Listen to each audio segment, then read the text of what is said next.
আসসালামু আলাইকুম এভরিওয়ান, আশা করি সবাই ভালো আছেন। তো লাস্ট টাইম আমি গিয়েছিলাম গাজীপুর সাফারি পার্ক, আর আপনারা ওই ভিডিওটা মোটামুটি ভালো রেসপন্স দিয়েছেন, তাই আজকে নিয়ে আসলাম ওই ভিডিওরই পার্ট 2। তো যারা পার্ট 1 দেখেননি, আই বাটনে পার্ট 1-এর লিঙ্ক দেওয়া থাকবে, সেখান থেকে সবাই দেখে নিতে পারেন। তো আর বেশি কথা না বলে ভিডিওটা শুরু করা যাক। তো আজকে আমরা দেখব ম্যাকাও পাখি। ম্যাকাও পাখিগুলো দেখতে যাওয়ার আগে আমার মনে হয়েছিল যে ম্যাকাও পাখিগুলো হয়তো খাঁচার ভিতরে থাকবে, আমরা দূর থেকে দেখতে পারবো। তো আমি ভিতরে যাওয়ার পর পুরো অবাক হয়ে গেছি যে এটা তো পুরাই ওপেন। তো প্রথমে ভয়ও লাগতেছিল, আবার ইন্টারেস্টিংও লাগতেছিল যে কত সুন্দর সামনাসামনি দেখতে পারতেছি। কিন্তু ওরা যেভাবে উড়াল দিতেছিল আমার মনে হইতেছিল যে ওরা হয়তো আমার উপর আক্রমণ করবে। পরে দেখলাম ওরকম কোনো কিছুই না, খুবই মিশুক ছিল ওরা।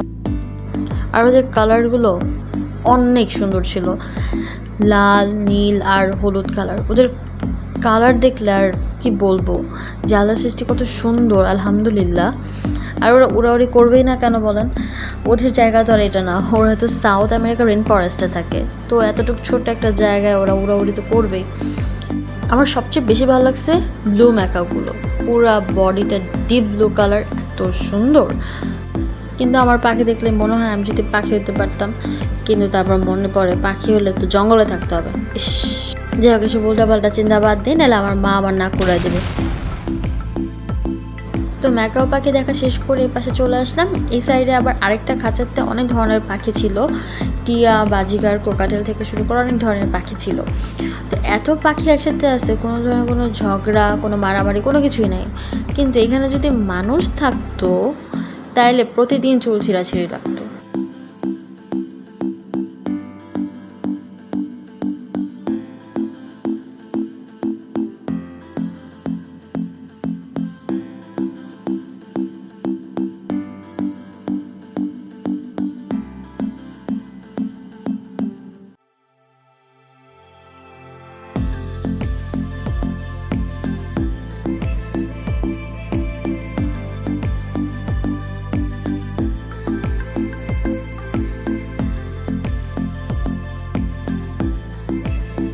তো পাখি দেখতে দেখতে এখানে একজোড়া কাপল ধরা পড়লো।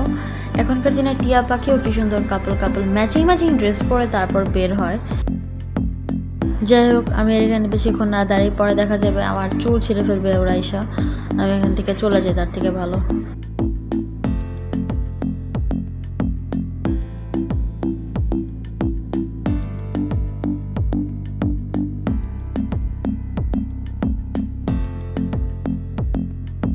তো কিছু দূর আগানোর পরে একটা টিয়া পাখি নিচে নেমে আসলো। তো খুব একটা দূরে ছিল না, খুব কাছেই ছিল আমার। তো আমি ওকে বারবার অ্যাটেনশন পাওয়ার জন্য তার কাছে যাচ্ছিলাম, সে দূরে চলে যাচ্ছিলো। তো কিছু দূর আগানোর পর এখানে দেখলাম একটা কোকাটেল আছে। তো এটার মাথার একটা ঝুঁটি আছে, এটার একটা বিশেষত্ব হচ্ছে এটার মাথায় একটা ঝুঁটি আছে, আর এই ঝুঁটিটা যখন ও খুলে এত সুন্দর লাগে ওরে।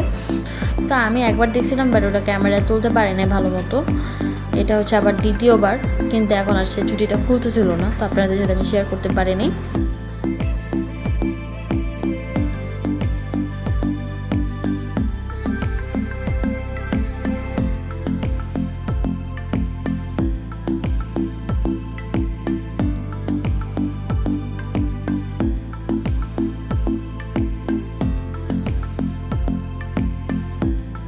তো এখানে সবগুলো পাখির থেকে আমার কাছে এই পাখিটা খুব ভালো লাগছে, এই জন্য আমি ওর আশেপাশ দিয়ে খুব ঘোরার চেষ্টা করতেছি, আর আমি ওর অ্যাটেনশন পাওয়ানোর চেষ্টা করতেছি, কিন্তু সে আমার অ্যাটেনশন দিল না।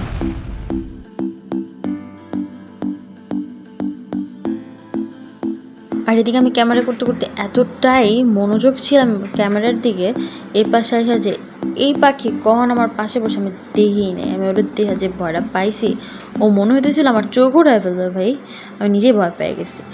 তো পাখির সেক্টর থেকে বের হয়ে আমরা চলে আসলাম ডিরেক্ট একুরিয়ামের দিকে। আর এখানে কয়েকটা মাছ দেখতেছিলাম, উপরে মাছের নামও ছিল না তেমন একটা, কিন্তু মাছগুলো অনেক সুন্দর ছিল।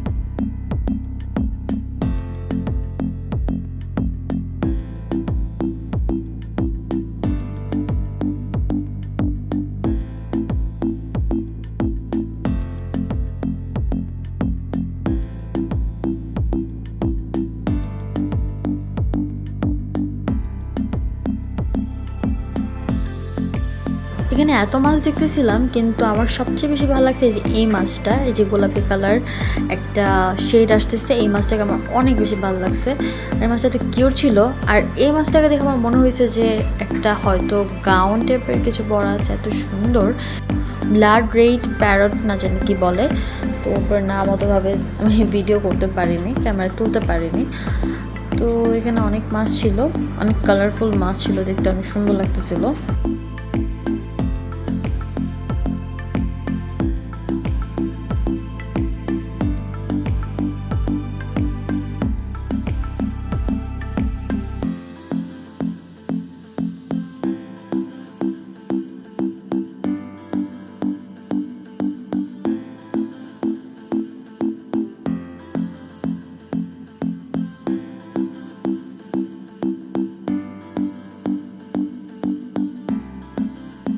আর এখানে সব মাছের মধ্যে এই মাছটাকে একদম চোখে পড়ার মতো একটা মাছ, মনে হইতেছে একটা সাদা গাউন পরে মাছটা ঘুরে বেড়াচ্ছে পানির নিচে, এত সুন্দর।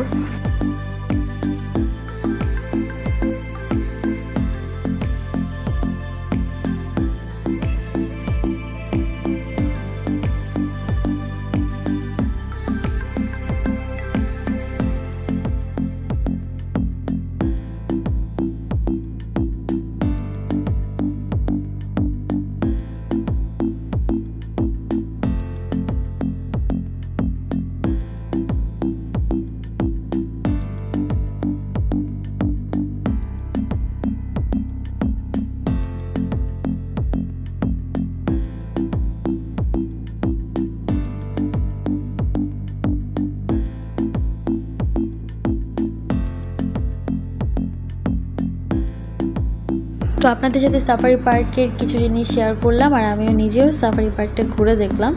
তো আজকে এই পর্যন্তই, সবাই ভালো থাকবেন, সুস্থ থাকবেন, আল্লাহ হাফেজ, আর লাইক অ্যান্ড সাবস্ক্রাইব করে দেবেন।